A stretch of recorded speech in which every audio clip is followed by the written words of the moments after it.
বড়দি, আর চালের হাঁড়িতে যতটুকু ছিল ততটুকুই রান্না করেছো? কাল থেকে কি খাবো আমরা?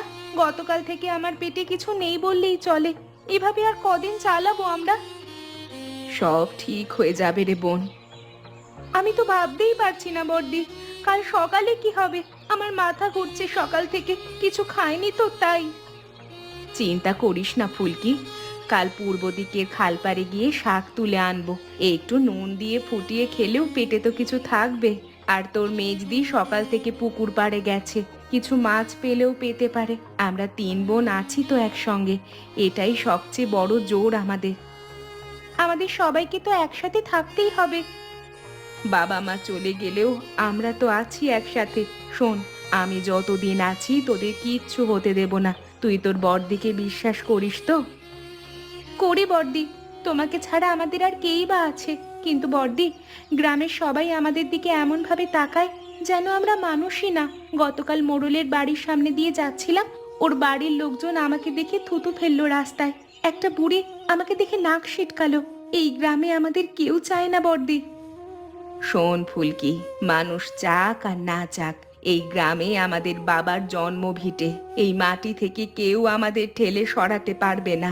যতদিন আমার দম আছে ততদিন আমি তোদের দেখব। এখন চুপচাপ ভাত খেয়ে নে। বেশি চিন্তা করলে শরীর যে আরো বেশি খারাপ হবে তোর। আয়, খেয়ে নে। তুমি খাবে না বড়দি? আমি পরে খাবো, তুই আর মেজদি আগে খা। বড়দি, তুমি সবসময় এই কথা বলো। তুমিও তো মানুষ, তোমারও তো খিদে লাগে। লাগে, কিন্তু তোদের মুখে দুটো ভাত তুলে দিতে পারলে আমার খিদেটা কমে যায়। ভোলা, ওই তিনটে মেয়ের জমির খবর কি হলো? ওরা খুব চালাক বাবু। আমি তোকে বলেছিলাম না ওদের জমির কাগজপত্রের ব্যবস্থা করতে? ওদের বাপ মরে গেছে, মা মরে গেছে, তিনটে পোড়ামুখী মেয়ে ওই ভাঙা কুড়ে ঘরে পড়ে আছে। ওই জমিটা আমার চাই। আমিও তো সেই চেষ্টাতেই আছি। ওখানে আমার আর একটা গোলা ঘর বানাবো, সবচেয়ে উঁচু জমি ওটাই এই গ্রামে। আমি তো 6 মাস ধরে বলে এসেছি, তুই কি ঘুমিয়ে আছিস নাকি? কর্তা বাবু, আমি তো গত সপ্তাহে ওদের কাছে গিয়েছিলাম। বড় মেয়েটা খুব কথা বলছে, বলেছে বাবার জন্ম ভিটে কোনোদিন ছাড়বে না। ওর দিকে তাকানো যায় না, এত রাগ। তুই কি আমার সাথে ছিনালি করছিস? সত্যি বলছি, আমি তো একটু ভয় পেয়ে গিয়েছিলাম মোড়ল মশাই। ওর কান্নাকাটি করে এমন ঝামেলা করলো যে আমি আর কি বলি, চুপচাপ চলে এলাম। ভয় পেয়েছিস তুই? তিনটে ভিখারি মেয়ের কথায় তুই ভয় পেয়ে গেলি? তুই আমার শাগরেদ, তুই ভয় পাবি তা বলে? না মানে, আমি ঠিক বোঝাতে পারছি না বাবু আপনাকে। শোন, এই গ্রামে কুকুর বেড়ালো আমার হুকুম ছাড়া চলে না। আর তিনটে ভিখারি মেয়ে আমাকে না বলবে? কাগজপত্র জোর করে আদায় না হলে অন্য রাস্তা আছে। ওদের জীবন এমন কঠিন করে দে যে ওরা নিজে থেকেই পালাবে এই গ্রাম ছেড়ে। কি করবো তাহলে? জলের কল বন্ধ করে দে, দেখবি মজুরের কাজ কেউ যেন ওদের না দেয়। দোকানদারদের বল ওদের কাছে কিছু বিক্রি না করতে। 1 সপ্তাহ দেখ, নিজে থেকে গুটি গুটি পায়ে চলে যাবে। বুঝেছি বুঝেছি, আপনি যেমন বলবেন তেমনই হবে। আমি আজই সব ব্যবস্থা করে ফেলবো। কালকের মধ্যে ওরা টের পাবে কার গ্রাম এটা। রতনের দোকান থেকে শুরু করব, ওকে বললেই বাকি দোকানদাররা এমনিতেই মানবে। যা, তাড়াতাড়ি কর। আর শোন, ওদের কাছে কেউ যেন সাহায্য নিয়ে না যায়। কেউ গেলে তার সাথেও আমার হিসাব হবে। এই গ্রামে আমার কথা মানে না এমন লোক আমি সহ্য করি না।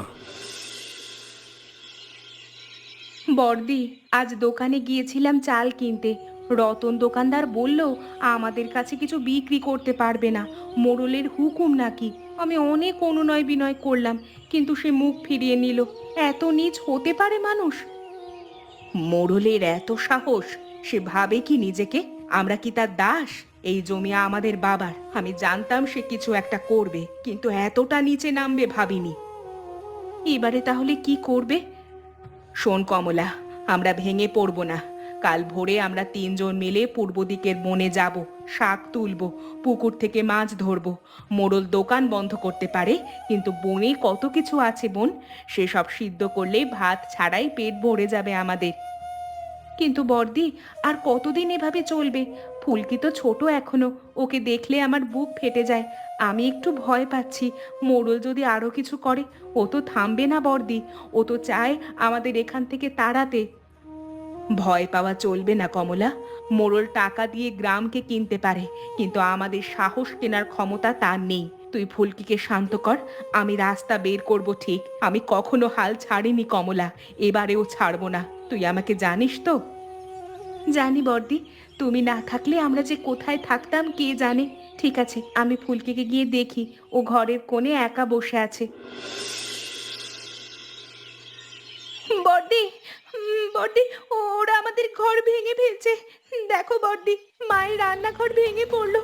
আমি কি করব বলো বর্দি, আমরা কোথায় যাব? তুই একটু শান্ত হ। কিভাবে? আমাদের তো আর কিছুই নেই এই দুনিয়ায়। তুমি বলেছিলে তুমি সামলাবে, এখন বলো কি করব আমরা? ফুলকি, কাঁদিস না। ওরা ঘর ভেঙে আমাদের আটকে রাখতে পারবে না। দেখ ওই পিছনে নদীর ধারে দেখেছিস কত বড় বড় কলা গাছ? ওইখানে একটা কলা গাছের থোর এত বড় যে ভেতরে আমরা তিনজন ঢুকে যেতে পারবো। আমি গতকালই দেখে রেখেছিলাম।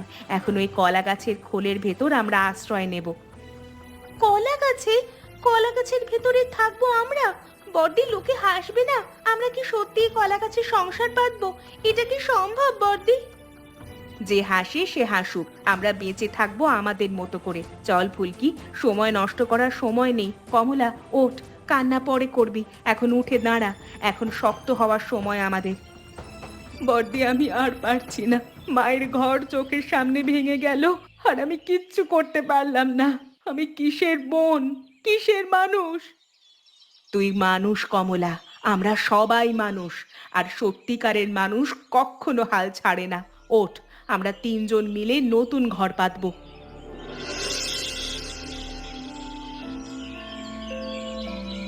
কমলা, দেখ এই খোলটা কত বড়। ভেতরে আমরা তিনজন শুতেও পারবো, বসতেও পারবো। আমি ওপরের পাতাগুলো এমন ভাবে বাঁকিয়ে দেব যে বৃষ্টির জল ভেতরে ঢুকবে না।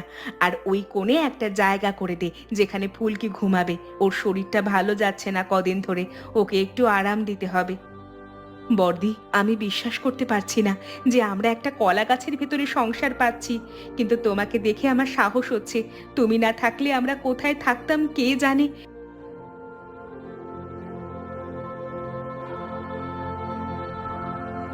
একটা কথা বলি বর্দি। কি বলবি বল। আমি ভেতরে ঢুকে দেখে অবাক হয়ে গেলাম। সত্যি তো অনেক জায়গা ভেতরে, আর মনে হচ্ছে প্রকৃতি সত্যিই আমাদের জন্য এটা রেখে দিয়েছিল। বেশ মজা লাগছে কিন্তু। দেখলি তো, আমি বলেছিলাম না এই কলা গাছ আমাদের আশ্রয় হবে। কলার মোচা খাবো, কাঁচা কলা সিদ্ধ করে খাবো। কমলা, আমাদের কিছুই নেই, কিন্তু সততা আছে। এটা কোনো মোড়ল কেড়ে নিতে পারবে না কোনো দিন। আজ তাহলে তুমি মোচার তরকারি বানাও, আমি তোমাকে সাহায্য করব বর্দি।